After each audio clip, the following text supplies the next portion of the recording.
Cette conférence est consacrée donc aux entreprises qui s'implantent et qui se développent sur le secteur. Donc, puisque Saint-Brieuc Armor Agglomération propose aux entreprises un certain nombre de services que vous pouvez retrouver sur leur site. Enfin, je m'adresse là plutôt aux entreprises qui souhaiteraient effectivement s'implanter ou se développer sur l'agglomération. Donc, n'hésitez pas à contacter donc les différents services. Donc, pour cette conférence, nous accueillons donc Madame Gatignon de Marie Morin et Monsieur Lecoq de M3 Sanitrade, donc qui vont nous présenter un petit peu leurs entreprises et puis les différents postes qu'ils ont à pourvoir et l'implantation et le développement de leur entreprise. Donc, nous allons démarrer donc avec la présentation de l'entreprise Marie Morin et une petite vidéo.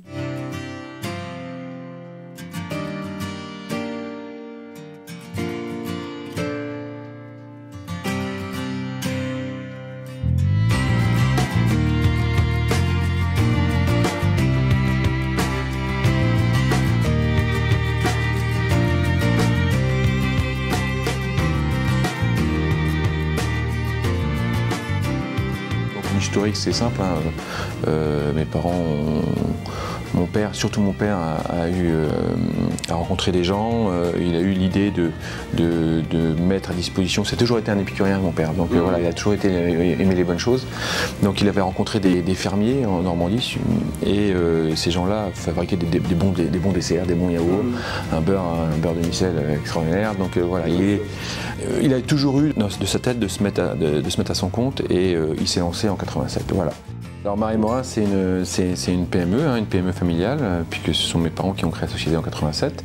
À l'époque, on était co-négociants. On est fabricant depuis 92 et arrivé sur le site de Quessoy depuis 92.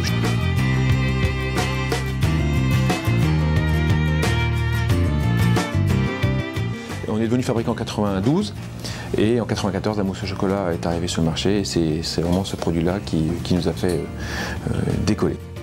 Donc Eric nous a rejoint en 98, mon frère qui est cuisinier pâtissier de métier. Et c'est lui qui a élaboré l'ensemble des recettes depuis 98.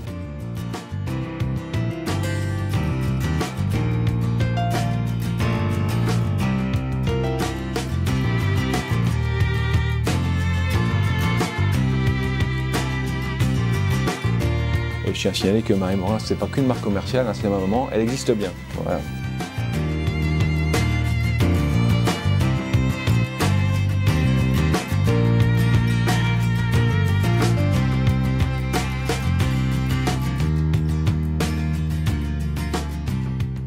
Vous avez vu l'usine de Quessoy avec quelques références en fait, de notre gamme. Et aujourd'hui, on va essentiellement en fait, rechercher des techniciens de maintenance et des conducteurs de ligne pour différents secteurs. Donc on va partir sur la vidéo sur deux techniciens.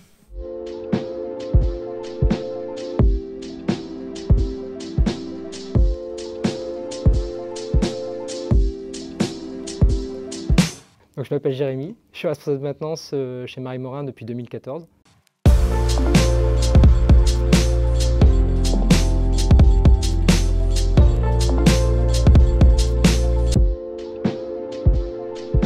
Alors mon métier consiste à m'occuper du parc machine, l'entretenir, le dépanner s'il y a besoin. Nous travaillons sur de l'automatisme, sur de la robotique, de la mécanique bien sûr, de l'électricité. Enfin, notre métier est très diversifié. Donc quotidiennement nous travaillons avec des robots qui ont été installés dans l'entreprise pour améliorer le travail des opérateurs. Ils viennent les assister dans leurs tâches les plus pénibles. Donc aujourd'hui notre volonté c'est de faire de plus en plus de maintenance préventive afin de limiter le nombre de pannes. Au départ, j'étais chef d'équipe dans le service mousse. N'ayant personne en maintenance, on m'a proposé la place de technicien de maintenance. Donc dans notre équipe, nous sommes 3 personnes. Donc 2 techniciens qui assurent le 2-8 de 5 h le matin à 20 h le soir. Et donc moi qui suis sur la journée et qui fait le lien entre les 2 personnes. T'as bien la caméra à l'apéro chez moi comme ça.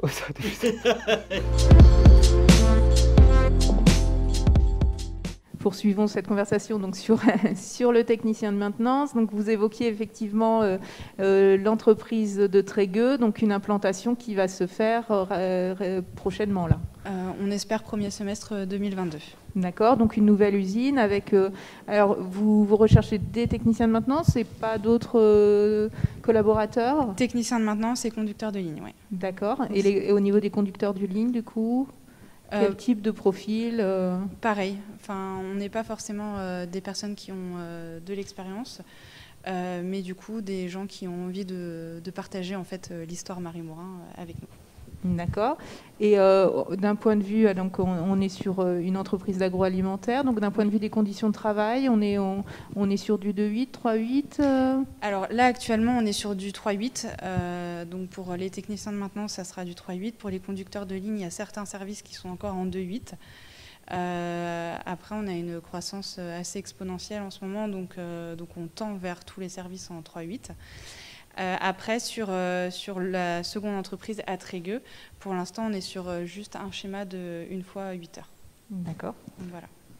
Très bien. Et donc, les candidats qui seraient donc intéressés pour postuler, comment ils font? Quel est le processus de recrutement? Alors, on a un site internet où on peut voir tous nos produits et sur ce site internet, tout en bas, on a une page entreprise où vous cliquez sur « Nous rejoindre » et il va avoir les différents postes. Et sinon, pour d'autres profils, c'est possible de laisser sa candidature en spontané. D'accord. Donc, on trouve donc les coordonnées sur le site et voilà, on dépose, c'est ça. On dépose dessus et on répond à toutes les candidatures. Vous répondez, d'accord. Voilà. Et si une candidature vous intéresse, vous prenez contact avec le candidat, il y a un entretien, 2 entretiens, comment ça se passe? Voilà, alors, en général, quand une candidature nous intéresse, donc moi j'appelle pour voir si le candidat est toujours à la recherche. Et ensuite, en fait, on fait un entretien sur site avec visite de site aussi pour que la personne se rende compte aussi de l'environnement de travail. D'accord. Est-ce qu'il y a possibilité de faire des immersions via Pôle emploi, par exemple? On peut en prévoir, oui. D'accord. Et en termes de formation, est-ce que vous prenez des alternants, par exemple? Oui, alors on prend des alternants et l'objectif des alternants, c'est de les garder après en CDI chez nous. Ensuite, au niveau formation, intégration, donc c'est quelque chose qui est très important chez nous. Il y a forcément une intégration de au moins minimum 1 semaine en fonction des postes. L'idéal, c'est de voir un petit peu chaque service de l'entreprise. Et de découvrir en fait tous les secteurs et pour que la personne ait conscience de tout ce qui se passe en fait au sein de l'entreprise. L'entreprise M3 Sanetra d'Aplefragan, je pense que beaucoup d'entre vous ont entendu parler j'allais dire du projet, mais ça y est, on n'est plus en phase projet, puisqu'on existe maintenant officiellement depuis 1 an. Effectivement, il y a 1 an, après 1 ou 2 mois de réflexion et de recherche d'investisseurs, on était en train de se poser beaucoup de questions jusqu'à l'arrivée de M. Abdallah Chatila, dont vous avez sûrement aussi entendu parler, qu'on verra d'ailleurs dans le slide, et qui est notre investisseur, donc qui est un monsieur qui a le groupe M3 à Genève, et qui, au moment de la pandémie, a permis au canton de Genève de pouvoir bénéficier de son réseau et donc d'avoir des masques de protection en pleine pandémie. Le projet est né au moment où effectivement on a constaté qu'on avait tous un problème d'approvisionnement de masques et d'anciens collègues, avec anciens collègues de Saint-Brieuc et notamment de Ploufragan, on s'est dit qu'est-ce qu'on pouvait faire. Moi à l'époque j'étais pas en France, je vivais à Varsovie. Et j'ai contacté une personne avec qui j'ai longtemps travaillé, qui est quelqu'un relativement connu sur la région de Saint-Brieuc, qui est M. Jean-Jacques Fuan. Et donc tous les deux, on s'est mis à réfléchir à savoir comment on pouvait remonter une usine de masques sur le bassin de Saint-Brieuc. Et donc l'idée, c'était de pouvoir se dire qu'il y avait des compétences à Saint-Brieuc dans la fabrication des masques, puisque ça nécessite un véritable savoir-faire. Voilà, donc pendant 2-3 mois, on a cherché, on a présenté différentes solutions, et finalement, M. Chatila est arrivé fin avril, et c'est allé relativement très rapidement. puisque en 3 jours, il avait dit « Ok, je vous suis et j'achète la friche de Chafauteau-Aumaury où nous sommes actuellement aujourd'hui et depuis maintenant 6 mois. » Le 28 avril, la société n'existait pas encore, que M. Chatila avait déjà signé l'acquisition des 25 000 m². Ça représente la moitié du site de Chafauteau-Aumaury. Et en fait, la société, là, ça apparaît officiellement en 6 juillet, mais la société a officiellement été créée le 12 juin de l'année dernière. Et effectivement, les premières commandes de lignes de fabrication étaient passées mi-juillet, fin juillet, avec une société basée à Saint-Étienne, puisque c'était une volonté de notre part, mais aussi de M. Chatila, de pouvoir, et surtout d'approvisionner soit de la matière première au niveau européen, mais surtout d'avoir des partenaires, et notamment pour les lignes automatiques en France. Et donc nous avons choisi un partenaire qui est actuellement à Saint-Étienne. La première ligne de production est arrivée en fin janvier, début février, et elle tourne depuis. Donc aujourd'hui, nous avons 3 lignes. La première ligne pour faire des masques de protection, des masques que vous portez là. Et les 2 autres lignes sont arrivées il n'y a pas longtemps. C'est le masque que je porte, là, les fameux bacs de canard qu'on voit souvent au niveau du personnel médical. La 4e ligne devrait arriver courant juin. Normalement, on a prévu de faire 75 millions de masques chirurgicaux et FFP1, P2, P3 sur cette année. Là, vous pouvez voir quelques images du site. Donc en fait, on a récupéré une friche. Donc il a fallu entièrement rénover. À la base, il a fallu casser pas mal de choses. Donc ici, vous voyez sur votre gauche la partie stockage matières premières, le premier atelier de production. On a refait un sol en résine et on est proche d'une salle blanche. Ce que madame doit connaître. Dans l'agroalimentaire, on n'est pas dans la salle blanche, mais on est quand même soumis à des contraintes relativement élevées. Voilà, ça c'est une des lignes. En fait, là c'est une ligne pour faire des masques de protection chirurgicaux. Ce sont des lignes automatiques, full automatiques, dans le sens où vous mettez la matière première et vous récupérez des masques, là on est les seuls à le faire en France, directement dans la boîte. C'est-à-dire que vous n'avez pas de manipulation. C'était une volonté de notre part de ne pas toucher le masque. Donc là où vous avez des concurrents qui fonctionnent avec des lignes où il y a 6-7 personnes en sortie de ligne, nous on a un conducteur de ligne. Alors c'est intriguant, on ne s'est pas concerté, mais on a les mêmes besoins. Donc les 3 domaines d'activité, forcément le premier c'est de pouvoir distribuer des masques de protection, mais on veut aussi apporter des équipements complémentaires. Donc les charlottes, les surchaussures, les blouses, qu'on voit souvent utiliser dans le milieu médical, mais aussi dans l'agroalimentaire. Et enfin, un 3e activité qu'on veut développer, c'est notamment les produits faits en salle blanche, comme par exemple des produits stériles. Beaucoup utilisés dans le domaine médical, encore une fois, mais parfois aussi dans le domaine agroalimentaire ou dans l'électronique. Et un point qui est important chez nous, c'est qu'on a un pôle R&D relativement conséquent.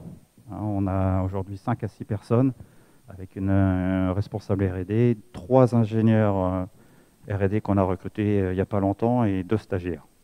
Alors en termes d'investissement, c'est quand même des investissements conséquents, puisque outre l'achat des bâtiments, la rénovation des bâtiments, l'achat des lignes, on est sur un projet à plus de 30 millions d'euros. Et si on continue notre politique d'investissement, on se rapproche des 40 millions d'euros à la fin de l'année. Ici, vous avez le staff qui constitue l'encadrement de la société, puisqu'en fait, comme je vous le disais, M. Chatila, lui, est basé en Suisse. Donc, vous avez un PDG qui est basé en Suisse, et moi, je m'occupe de la direction du site de Ploufragan. On a les mêmes besoins que madame, conducteur de ligne, technicien de maintenance. Bon, nous, on a aussi la partie R&D qui est importante, donc ça peut être des stagiaires en R&D, mais en commercial aussi. Toujours est-il que le besoin le plus urgent aujourd'hui, c'est la partie production. Donc on recherche des conducteurs de ligne, puisque nous, on va tourner comme vous, en 3-8. Des techniciens de maintenance qui sont là pour assister les conducteurs de ligne.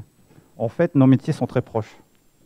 Il faut savoir que moi, j'ai passé 10 ans chez Bakudalo, Sperium à Plaintel, mais après, je suis passé aussi plus de 12 ans dans l'agroalimentaire à Varsovie. Donc, en fait, les process agro et nos process sont relativement proches en termes de production. On est sur des cadences élevées, des machines qui doivent tourner. J'ai vu des robots là, qui viennent de l'emballe. Donc, on est relativement proche et en fait, on a les mêmes besoins. Fonctionnement 3-8. Travail d'équipe. Alors, les profils, ça va c'est la même chose. Hein. On est prêt à recruter des jeunes diplômés ou pas. On est ouvert et surtout, moi, ce qui m'intéresse le plus, c'est de voir la personnalité des gens. Voir si vraiment ils ont envie de bosser. Quelqu'un qui vient voir et qui me dit, moi, je veux bosser chez vous, il y en a, hein, il y en a eu des comme ça, et qui me dit, moi, j'ai envie de bosser, je vais lui donner sa chance. On va lui donner sa chance. Je dis, OK, on essaye. Donc, technicien de maintenance, conducteur de ligne, personne en R&D aussi. Hein, ça va du stagiaire jusqu'au ingénieur R&D. D'accord. Et même question concernant donc, comment on fait pour candidater.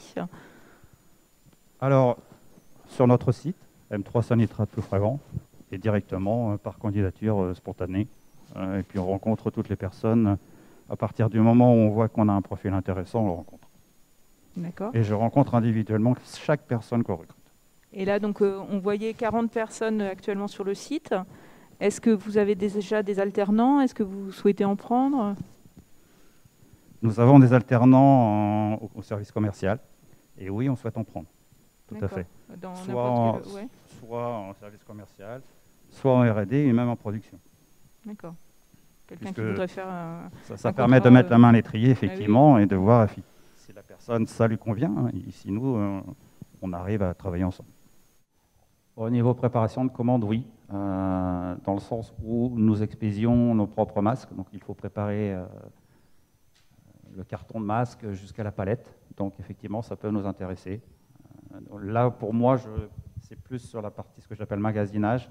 Hein, en fait, magasinier matières premières ou produits finis. Donc, ça rejoint ce que vous disiez. Donc, oui, ça nous intéresse.